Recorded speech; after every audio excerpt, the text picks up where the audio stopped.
Bienvenue, chers téléspectateurs, c'est Moïda Gadamo avec le journal du lundi 23 janvier. Le Premier ministre Abiy Ahmed a exprimé son souhait de bonne année lunaire au peuple et gouvernement chinois. Le Premier ministre a tweeté « Je souhaite au peuple et au gouvernement chinois une bonne année lunaire et mes meilleurs vœux pour l'année ».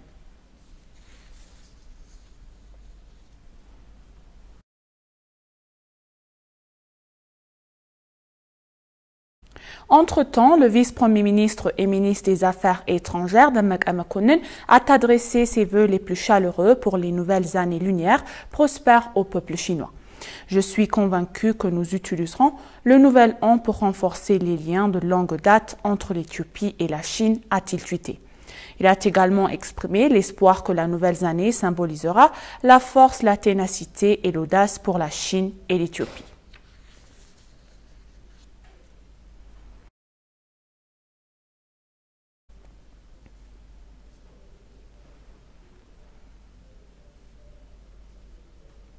L'ambassadeur Dina Mufti a déclaré que les activités de diplomatie publique seront renforcées et continueront à protéger l'intérêt national du pays. Il a exhorté que les Éthiopiens vivant à l'étranger et les autres organismes concernés à s'efforcer d'exercer des activités axées sur le maintien des intérêts du pays. Tesfaïol de Michael a plus. S'adressant à l'agence de presse éthiopienne, membre de la commission permanente des relations extérieures des affaires de paix du Parlement, Dina Mufti a déclaré que des activités sont menées pour promouvoir et sensibiliser aux efforts de paix en cours et à d'autres problèmes dans le pays. Selon Dina, les efforts de diplomatie publique sont également exercés principalement par les diplomates éthiopiens, diverses institutions du pays et des particuliers ainsi que par le Parlement.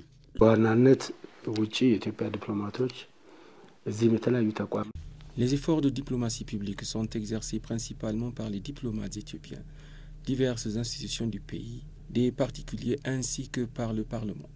Divers secteurs de la société, y compris le Parlement éthiopien, s'emploient à promouvoir la question. Notre désir de paix avec les pays amis et les divers efforts que nous avons déployés se poursuivent et portent leurs fruits.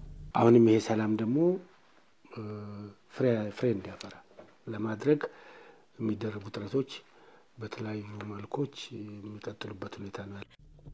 outre, il a indiqué que des efforts sont déployés pour promouvoir une image positive de l'Éthiopie, veiller à ce que les relations du gouvernement à gouvernement deviennent efficaces, sauvegardant ainsi l'intérêt national du pays. En outre, il a expliqué que la création des commissions parlementaires d'amitié avec différents pays se poursuivra à grande échelle. Dina a ajouté que des efforts sont déployés par la diplomatie publique avec un accent particulier pour protéger les intérêts politiques, économiques, culturels, militaires de l'Éthiopie. La diplomatie publique peut être pleinement mise en œuvre si nous continuons à nous concentrer sur les intérêts nationaux. Renforcer la diplomatie publique, c'est renforcer la diplomatie conventionnelle. Lorsque les deux domaines de la diplomatie se renforcent ensemble, ils peuvent apporter les résultats requis. La protection des intérêts de notation d'une nation n'est pas laissée de côté. L'ambassadeur Dina Mufti a souligné qu'il est approprié d'informer tout le monde à tous les niveaux des activités des entreprises pour apporter une paix durable en Éthiopie.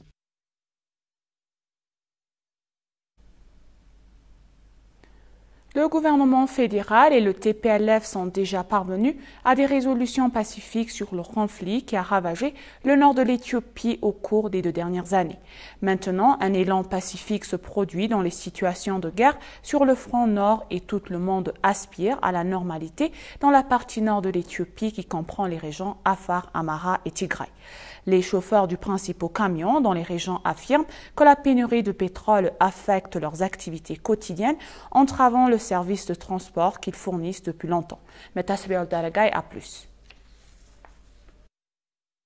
Un grand nombre de soldats érythréens ont quitté la ville de Shire dans la région de Tigray où ils ont combattu pour soutenir les forces gouvernementales pendant une guerre civile de 2 ans, ont déclaré samedi à Reuters un habitant et 2 travailleurs humanitaires. Il n'était pas immédiatement clair si les mouvements des troupes hors de Shiré, l'une des plus grandes villes de Tigray, faisaient partie d'un retrait érythréen dans la région ou simplement d'un redéploiement.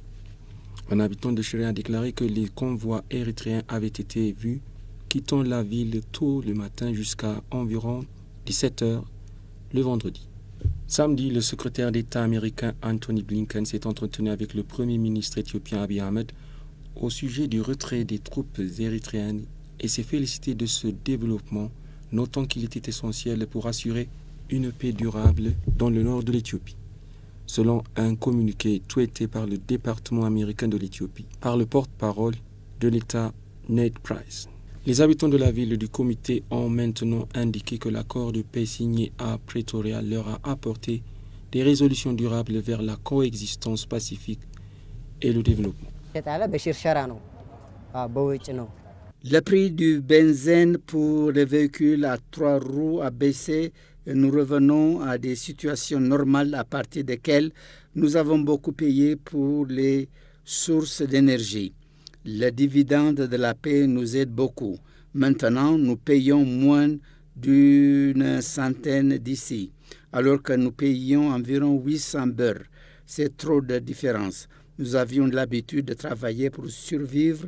Maintenant, cela va au-delà de cela et nous réalisons des bénéfices. Jusqu'à présent, les habitants de la partie nord de l'Éthiopie ont souffert du manque de paix et de stabilité.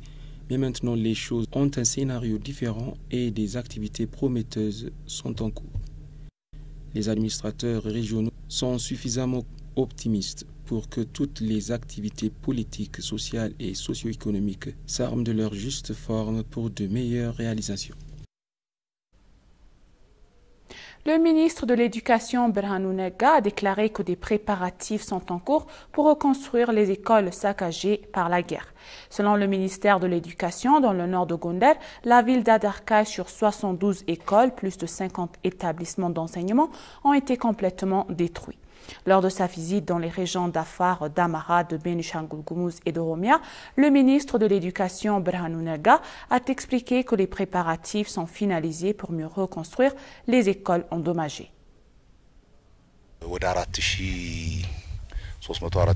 3 ou 4 000 écoles ont été détruites par la guerre dans les États d'Amara, d'Afar, de Benishangul Gumuz et d'Oromia. Sur ce total, plus de 1300 écoles ont été complètement détruites. Nous avons convenu que les États devraient réparer les écoles qui ont subi des dommages mineurs et que le ministre de l'Éducation reconstruirait les écoles complètement endommagées par la guerre grâce à la collecte de fonds. Le ministre a annoncé que la nouvelle conception de l'école éthiopienne est dévoilée pour reconstruire les écoles.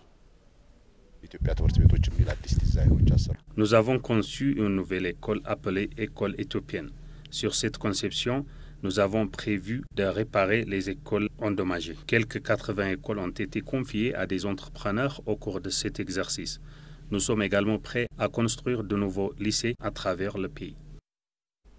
Une délégation conduite par la maire d'Addis Abeba, Adanecha Abebe, est en Afrique du Sud pour participer au forum Amali City Leadership. La maire d'Addis Abeba, Adanecha Abebe, le maire de la ville de Bahar Dar, Dr Sahlou, le maire d'Adama, Hailou Djeldé, et le maire de la ville de Dessé, Samuel Moulaling, sont des maires qui participent au forum des dirigeants de la ville de l'initiative de leadership des maires africains au Amali qui se tiendra du 23 janvier au 26 en Afrique du Sud.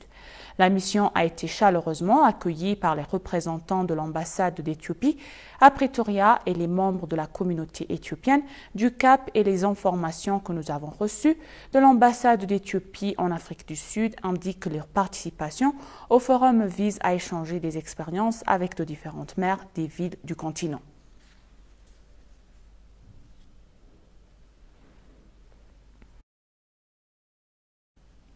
Et pour conclure le journal, l'Institut éthiopien des sciences spatiales et géospatiales a annoncé que la construction d'un centre de recherche en sciences spatiales a été l'observatoire Entoto, qui est un modèle de galaxie de la Voie lactée où se trouve le système solaire de la Terre.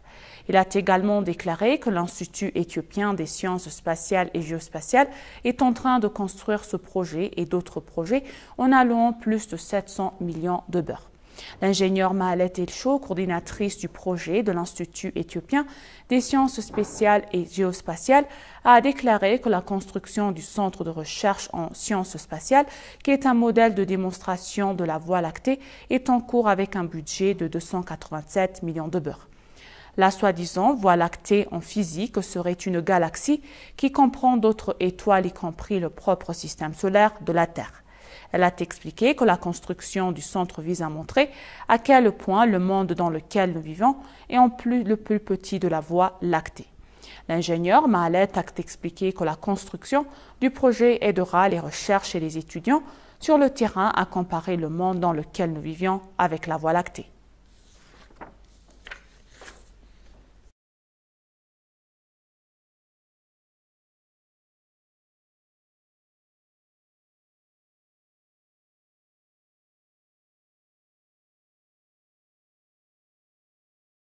Chers téléspectateurs, nous vous rappelons les titres principaux.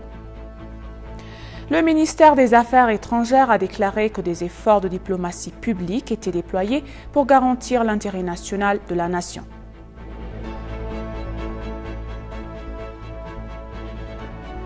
Les habitants de la ville du comté de la région du Tigray ont déclaré que l'accord de paix les aidait à entreprendre leur quotidien. Merci chers téléspectateurs, ainsi s'achève le journal, c'était Moïda Galamao et je vous souhaite une bonne journée.